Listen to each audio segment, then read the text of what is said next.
mental health matters.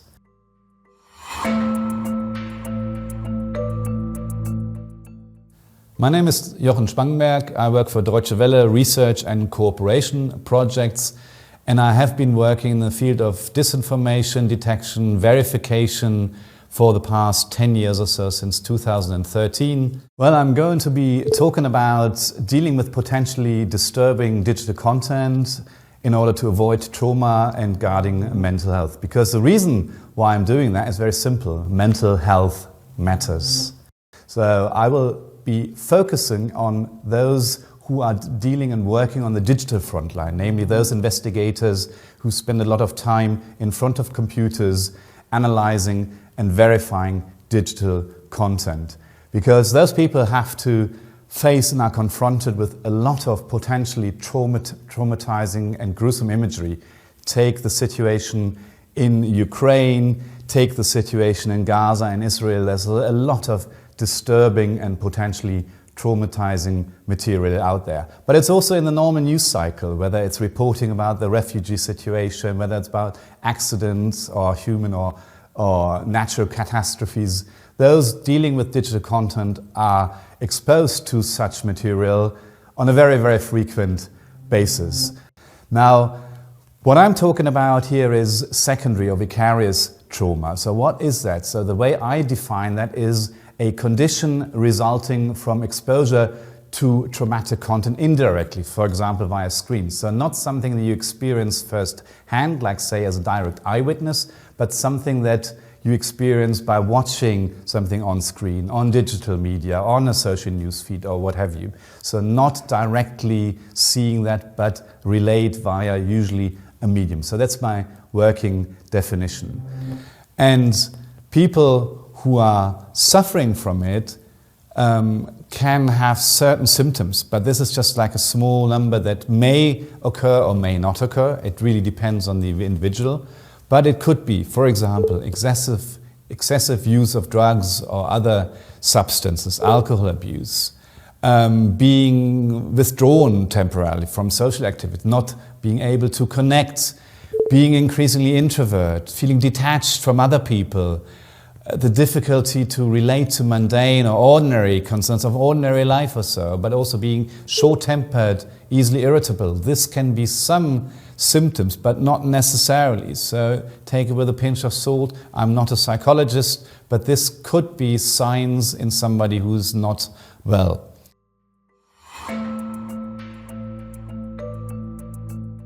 I want to give some advice, some concrete advice, namely for management, so those who are responsible first, and second, for digital investigators like journalists or human rights investigators. Well, one thing management should do, they should provide a supportive work atmosphere. So supporting each other, being there for each other, not taking things lightly. So it's easily said, but it's something that I consider very important. Another thing that sometimes is forgotten is provide a pleasant working atmosphere. So have light, windows ideally, not lock somebody up in a basement without artificial light or so.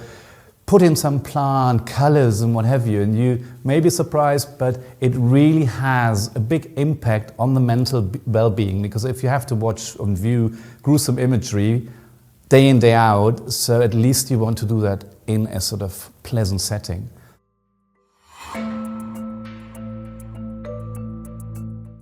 I think we still need to destigmatize this topic more, because there's still some sort of like stigma around it. So if you're suffering some mental illness, people often don't want to talk about it. I think we need to be open about this. It's just an illness like any other.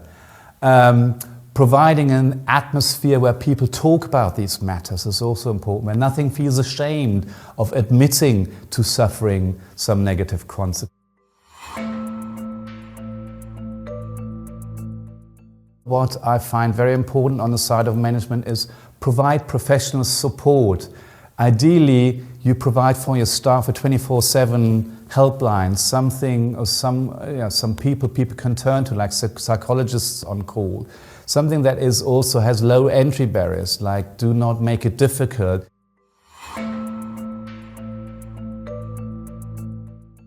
Important also, establish very clear guidelines how you deal with potentially traumatizing content. Again, as I said, do not make anybody come across gruesome imagery without them being prepared. So that's why you have to establish and enforce clear guidelines.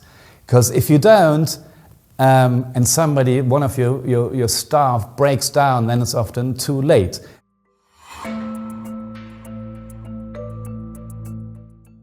Second, I want to focus on digital investigators, and they can be journalists, they can be human rights investigators, but I'm focusing in particular on the profession of journalists.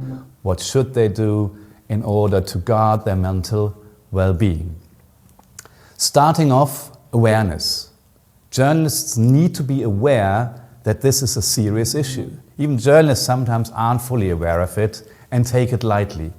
Be aware that this can have very serious negative consequences on yourself, on your loved ones, on your mental well-being. The next thing, I've hinted at that already, is up your guards.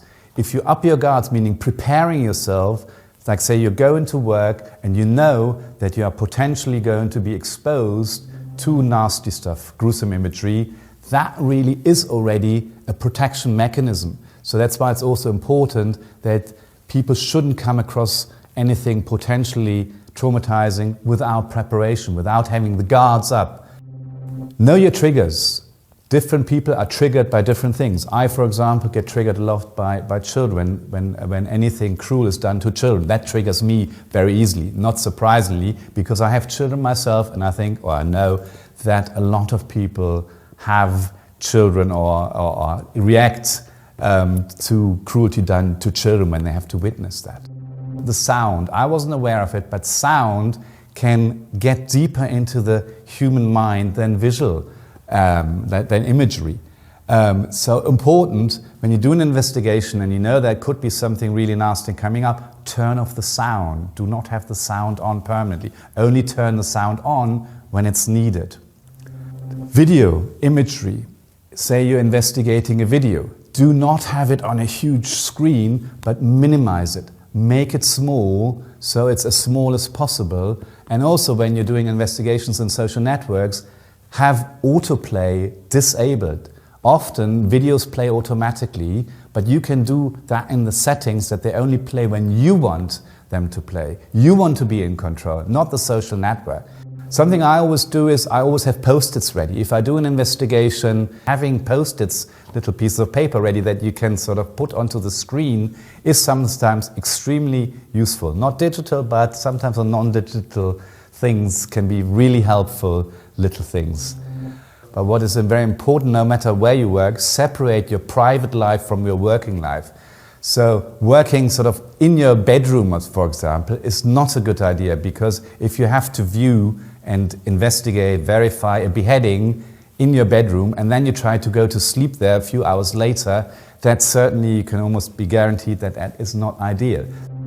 If you break down, it's no benefit to anybody, and then you can't do your work anymore. So that's why self-care is so important. It may sometimes come across as selfish. I sometimes feel like it. How can I just look after myself when there's people being killed and suffering or so? But as I said, if you don't look after yourself, then nobody benefits. Go to a specialist, which are usually psychologists, because as I said at the beginning, it is an illness, and illnesses need to be treated, and they need to be attended by specialists who really know how to support and how to help. Because, and this brings me almost to the end, it is important, mental health matters, and you do not want to learn it the hard way. And the fact that it shouldn't be taken lightly is just, I'm using a quote here by a BBC journalist called Stuart Hughes, who lost a leg in the Iraq War.